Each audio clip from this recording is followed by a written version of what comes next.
Hi, I'm Joe. I'm Kathleen. I'm Matt. And you're watching Word of Mouth. Well,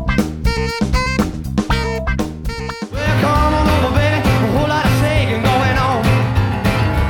I said, now come on over, baby. Baby, you can't go wrong.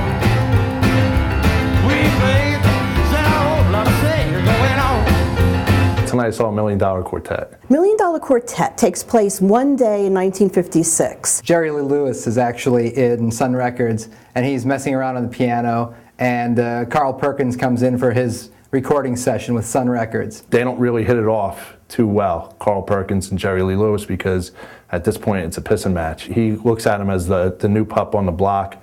He doesn't even play a guitar, and Carl Perkins is just trying to, he's got to find a hit. And as the night progresses, the owner of Sun Records, Mr. Sam Phillips, secretly invites Elvis Presley and Johnny Cash to stop by for different reasons. He put them all together for one night only. And the show is them playing a bunch of songs.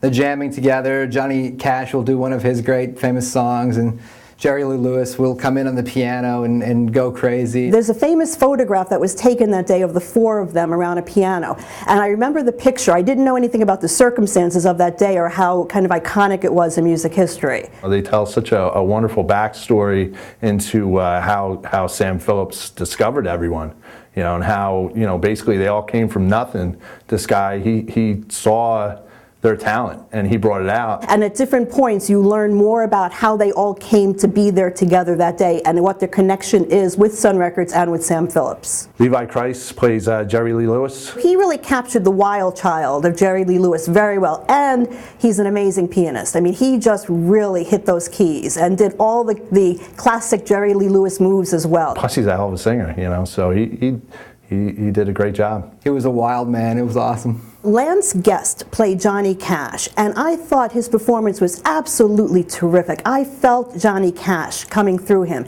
He doesn't resemble him a lot, but the voice is really on point. And just even his whole manner, whenever you see an interview with Johnny Cash, Lance Guest really seemed to capture like the soul of Johnny Cash to me. And when he said, "Suey," I was right there. I was right there with him because I believed it. Even when he was talking the non-singing parts, it was totally Johnny Cash. Eddie Clendening, he plays Elvis. He's the young Elvis.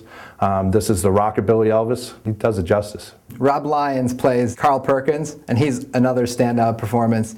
Towards the end of the show, he's just really rocking out on the guitar. The beauty of this show is that all four actors actually play the instruments. There's no orchestra, there's no tape music. They're all playing the instruments, and they are solid musicians as well as amazing singers. So you really get caught up in it because the four guys seem to be having so much fun just playing this amazing music. It's really, really something to see. This show wouldn't have worked if it was just a history lesson. The show does work because it's a rock and roll show. I've been to a ton of concerts, probably, 40, 50 concerts over in my adult life, and this was as good as any concert I've ever gone to. I think anyone who loves these four artists, either individually or collaboratively, you should go and see it. I mean, it's a great piece of history, and it's a once-in-a-lifetime event, these four guys coming together in the studio and jamming together. I'm not big on celebrity impersonators, and that's what I thought I was going to see, so already I was a little trepidatious, but that's not what's going on here at all.